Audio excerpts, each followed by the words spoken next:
So, welcome to another Glenn Maney Talks Chelsea.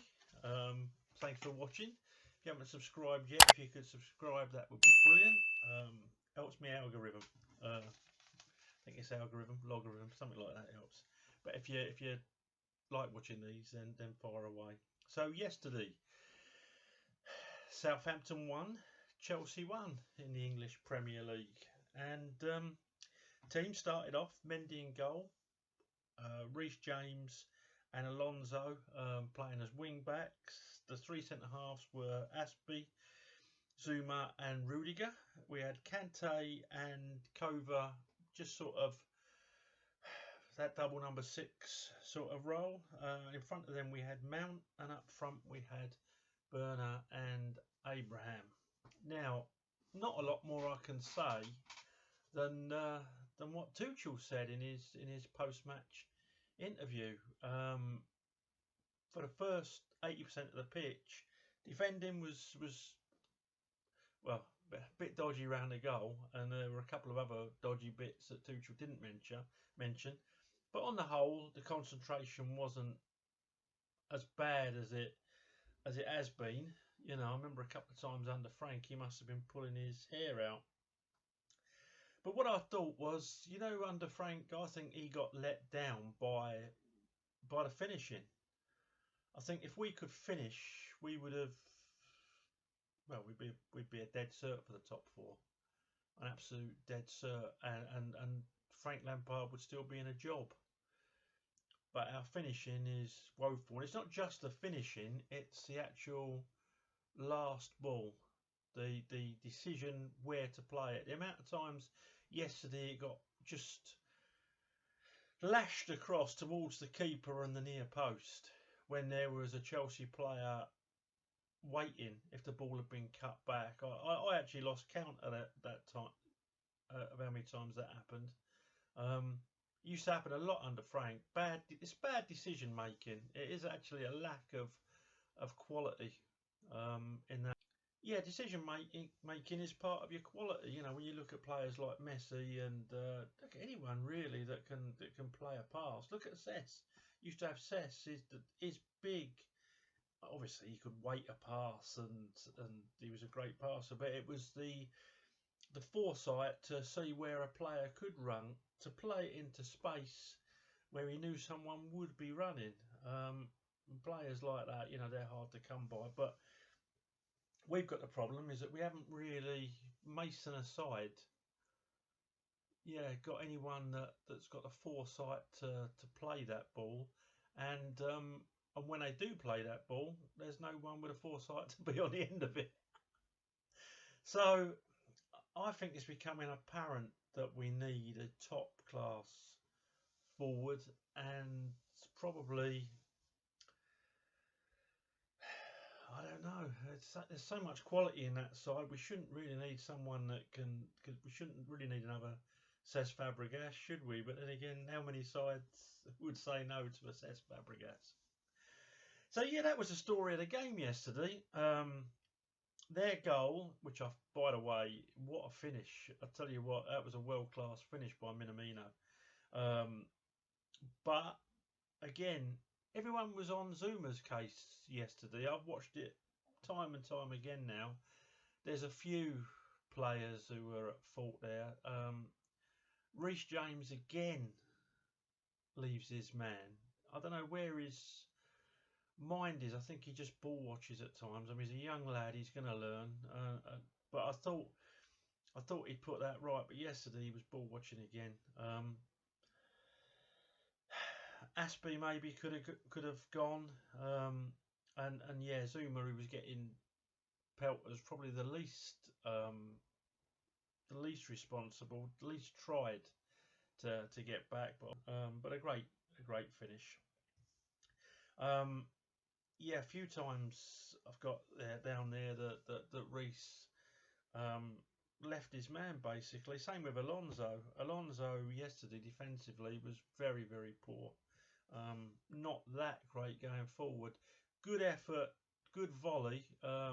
If it had gone in, it would have been one of his worldies, but it didn't. So yeah, I thought that looked like a late under Lampard performance yesterday. Maybe just before Christmas, Lampard performance. Lots of tempo and effort. Bad decision making at the end and poor finishing. I think that summed that game up quite nicely. So I'll go through the players' scores and we'll have a little chat about them as I go through. Mendy couldn't do much. He stayed tall quite a long time on that goal. I've watched it again and again, but it was just a quality finish. Didn't have much more to do though. That's how sort of dominant Chelsea were from a possession point of view. So Mendy gets a 6. Reece James gets a 5. A lot of poor balls, a couple of decent balls, I'll give him his due, but a lot of poor balls into the box, some bad decision making, and he left his man a lot. Now, I'm probably being really, really sort of hypercritical of him, but that's because he's so good. He's potentially so good. I rate him better than Trent Alexander-Arnold. I rate him brilliant. One of Chelsea's, probably Chelsea's, because I don't call Mason Mount a prospect anymore. He does it every week and he does it for England. Probably Reece James is Chelsea's best prospect. So yeah, he gets a 5. Alonso gets a 5. Again, poor decision making. Can't defend to save his life. And yeah, if he's not great in chances and he's not scoring as the wing back, then what is he doing really?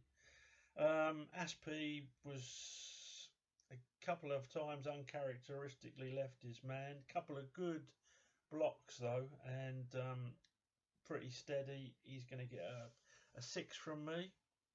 So Zuma. Rudiger, who had a couple of lapses of concentration. 5.5. I will say one thing as well. Zuma in the air, we look so much better in the air when Zuma's in that back 5 or back 4. Kante, I thought he played really well again. I feel a bit sorry for him really. I really do, because the amount of ground he covers and the amount of balls he won yesterday was unbelievable. Lost it a couple of times, won it back. Kante yesterday gets a 7. Kova, again, not up to his performance in midweek, but did okay. Few driving runs. Lost it cheaply a couple of times, normally round about our box. But okay, Kova gets a 6.5 from me. Werner had one of them where he tried and nothing happened for him. That's becoming a consistent theme, unfortunately. I think he thinks a little bit quicker than some of the players around him. He started making a couple of runs yesterday into space, no ball. It was either going back again. You know, there's twice there. Alonso could have put him through. Werner was on the shoulder of the last man, and he could have put him through. Didn't. So until we start playing to Timo Werner's strengths, obviously at the end of the day he's got to work on his confidence and his finishing. But at least let's give him a chance to become the player he was at Leipzig. So what am I going to give Werner? I'm going to give Werner a 7 for effort and for the fact that he bad decision making a couple of times. But you know what? If I was basing yesterday's performance on bad final third decision making, everyone would be on about 2. So yeah, Werner, yeah, Mount's my man of the match. Again, his finishing could improve. Lashed at the ball a couple of times. Good penalty. Nice and calm and cool, especially for a young lad of his age. Everything good about the game you could see in his performance yesterday. Skillful, dribbled, excellent passing, just top player. I'd love to know what all those Mount haters are saying at the moment. I bet they're in a corner of the room crying. Yeah. Why would you hate him in the first place?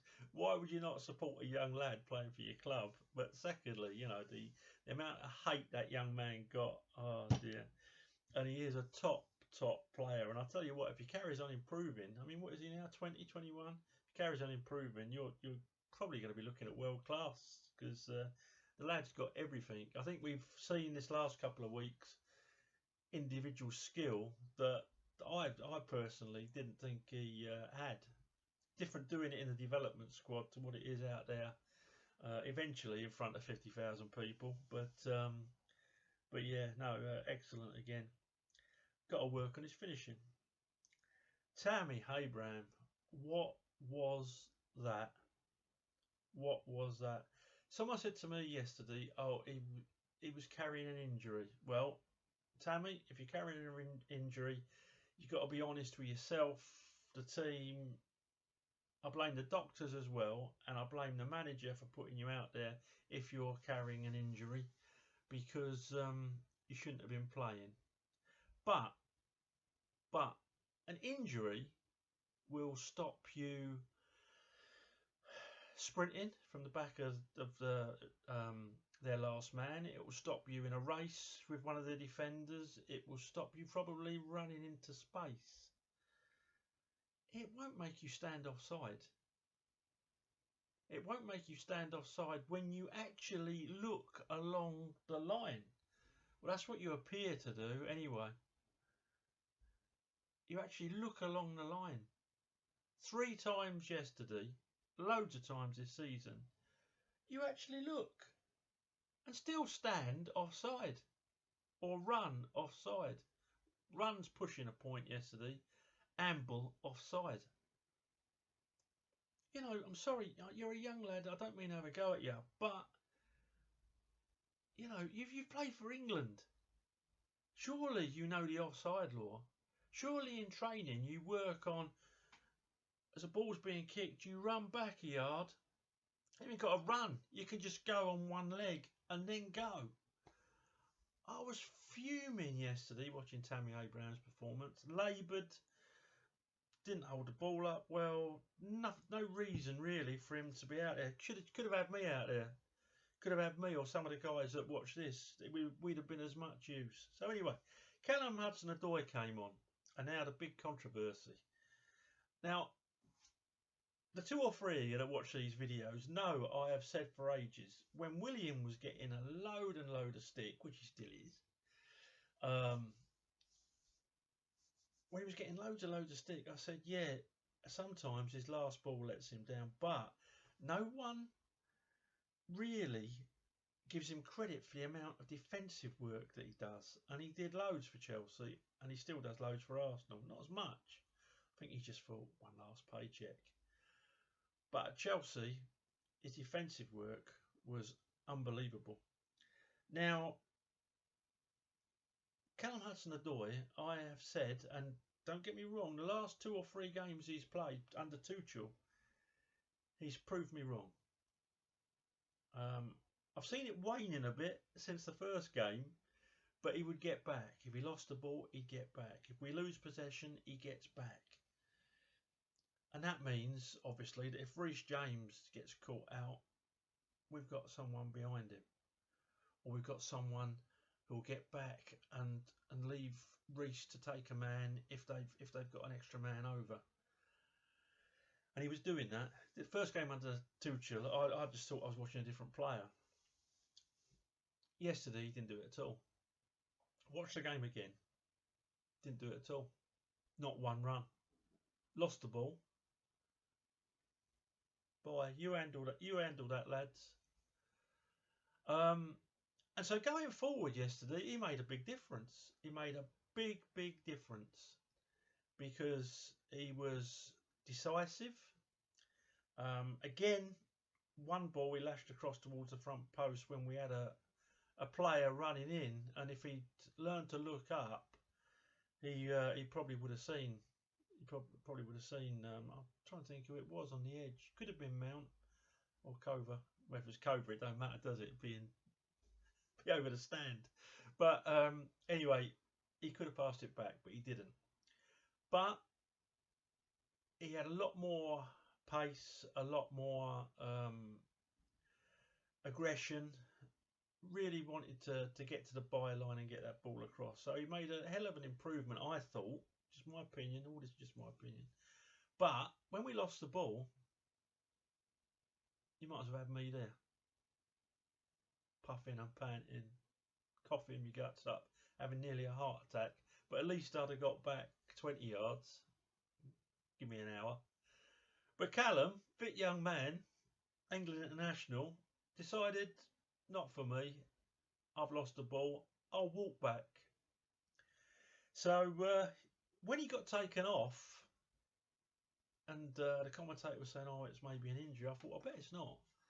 I bet Tuchel has been working on him in training to get back like Willian used to, and he's not done it. So he's hooked him, and apparently that's exactly what happened. So yeah, I wasn't totally surprised. So Calum Hudson-Odoi, too late coming on to score him, but if I was going to score him, I'd give him an 8 going forward and a 2 for his defensive performance, and that'd be generous. That's because he's turned up in a kit and he's got boots on. So yeah, that was Calum Hudson-Odoi. Why we brought Jorginho on, I don't know. You lads that watch this, you tell me why you think we brought Jorginho on. It's not for some incisive sort of ball to the forward line reason, because very rarely does he put one of those in anymore. It's always sideways. Surely we weren't trying to protect a 1-1 draw. The rest of the performance didn't look like that. So I'm not quite sure why he came on. Hakim Ziyech came on, hit the first man with his crosses more than Willian would have done, and looked totally uninterested, if I'm brutally honest. If I was scoring him, he would have got a 3 or a 4. So that was that. So it was a pretty much end of Frank's era performance yesterday. Lots of effort, not a lot of thinking. We need to work on the finishing, but we need to work on the brain patterns of some of these players, I think. You know, people like Tammy just standing offside. I watched a thing on Match of the Day as well, and it brought it home to me. I'm not just on about when we're in play. There was a corner, I think, or a free kick. Yeah, free kick. And he was stood mile off. There was one where Zuma brought the save out of the goalkeeper. It would have been offside anyway. So because Tammy was just stood there, didn't actually move. If you watch it again, didn't move. So I was frustrated yesterday. I was frustrated. I think that's 3 points. 2 points just thrown away. And Tuchel, I did say, people were saying, "Oh yeah, Frank's upset the dressing room." Yeah, but you just wait and watch this, because there'll be no prisoners taken with Thomas Tuchel. He's got a reputation for it all over Europe. So we'll see. The players will either react to it, or we'll have a third manager in one season. One or the other. And I sincerely hope it's the first one. So that's me. Tuchel yesterday gets a 6 from me. He can't actually influence the players' brain patterns once they cross that white line. And apart from Giroud instead of Abraham, and maybe try and Pulisic on one side and Werner on the other. Mind you, Pulisic wasn't fit, was he? So shut up, Glenn. Yeah, he gets a 6. It wasn't a lot of in-game management really yesterday, and we finished as we started. It was much of a muchness. Not sure what he can do though when players just clearly don't think. Either defensively they're leaving their players, or offensively they're not looking around them. So it's a godsend we got Mason Mount, something positive to talk about. And to all the Mount haters there, well, most of us told you. Okay, I shall speak to you after Atletico Madrid. Oh, I'm dreading it, and I'm really excited about it at the same time. It's one of them. Speak to you after anyway. Thanks for watching these, and I say if you do enjoy them, subscribe. Let us know what you think. Let me know what you think about Calum Hudson-Odoi. If you disagree, I respect everyone's opinion. I like to hear them. Sometimes I even change my own mind because of someone else who's spoken sensibly on this channel. We don't do abuse, but we do constructive debate. That's what it's all about. That's why we follow this great club of ours. Okay, have a good week. Up at Chelsea.